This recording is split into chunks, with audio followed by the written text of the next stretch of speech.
The Wilmington, Delaware metropolitan area is the market showing others how you get things done right. Prices continue to rise despite a turning in real estate throughout the country. How is it managing to do this? That's what we're going to look at in today's regional analysis video. Let's get into it.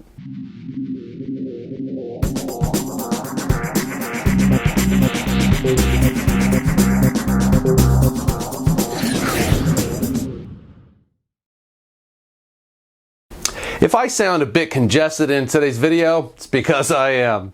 I'm getting over a cold, but I won't let that hold me back from some great housing market analysis.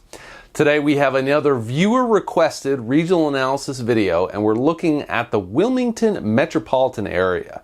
Note that this is the larger metro area and not just the city of Wilmington. I'm going to switch up my analysis a bit today, and I'll show you why. Here's the median home price for the Wilmington metro area on a monthly basis. As you can see, the data is pretty noisy, even after it's been seasonally adjusted by Redfin, a national real estate brokerage. This is pretty typical of somewhat smaller regions with fewer transaction volumes compared to the bigger metro areas throughout the country. So what I'm going to do today is make this data quarterly, which helps smooth it out a bit and makes the analysis a little clearer. The downside is we don't have the latest data from July in that quarterly aggregate, but later on in the video, I'll bring that data back in to try to get a sense of where things are heading now. Here's the median home price on a quarterly basis. Nothing too crazy going on here.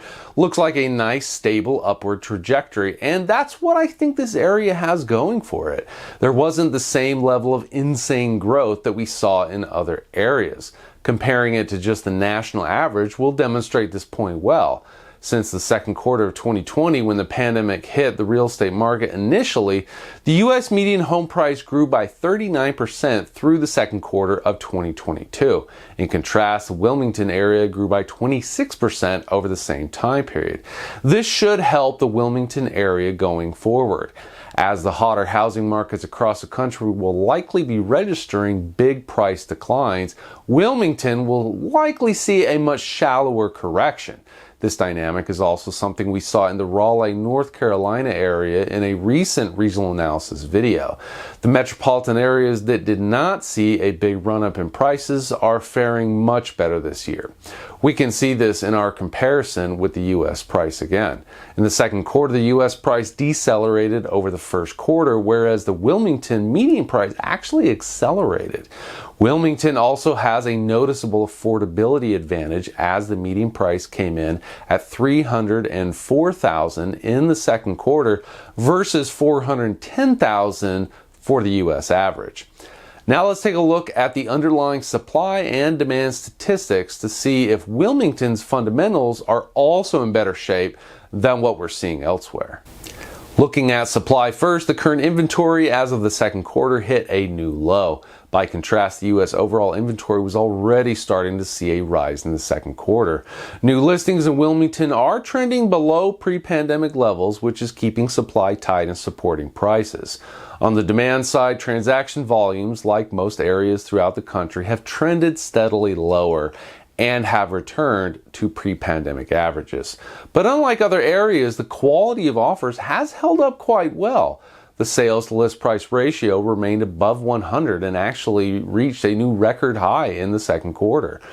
The percent of listings with price drops, while trending higher recently, has stayed within pandemic averages, which are historically lower than where we were before the pandemic.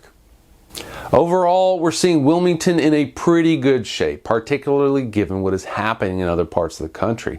The Wilmington metro area did not see the same kind of insane price growth of 40 or 50% over the course of the pandemic we saw in some other areas, so it is not likely to see as much of a correction in prices going forward. So that's the state of the area. Let's get back to some of those more recent statistics from July to see if we can see where things are trending in the most recent data. Here's the median price on a quarterly basis again, and this time I'm going to add the median price for July as a comparison. July came in at $308,000 compared to the second quarter average of $304,000. So we're seeing continued upward momentum for prices through July. We are seeing the July sale to list price ratio coming in below the second quarter average, but this should not come as much of a surprise given the turn in housing markets we're seeing all over the country. It would be a strong market indeed to see the sale to list price ratio continue to increase given the environment we're in. And for the percent of price drops among active listings, we're seeing that tick up quite a bit in July compared to the second quarter average. So to sum it all up, the quarterly data through the second quarter of 2022 shows that the Wilmington metropolitan area has held up better than the national average across a range of statistics, and that is due primarily to the fact that the local market did not see the same types of insane price growth that happened elsewhere. When we look at the most recent data, however, we are seeing demand weakening, but this should not be surprising given the turn in the market we've seen even at the national level. But moving forward, Wilmington is unlikely to see as severe a pullback in prices as we're looking at for those hotter areas like Austin, Texas, and Boise, Idaho. If you're in the Wilmington area, please share this video with everyone you know to support the channel, help it grow. And if you would like me to do a regional analysis video on your favorite metropolitan area, leave it in the comments section below. It's first come, first serve. I get to them all.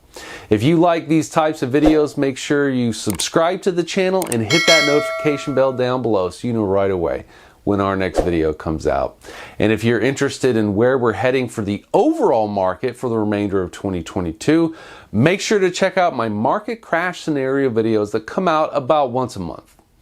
And before you go, please leave this video a thumbs up to boost us in that YouTube algorithm so this content can get out to as many people as possible. Thanks for stopping by. I'll see you in the next video.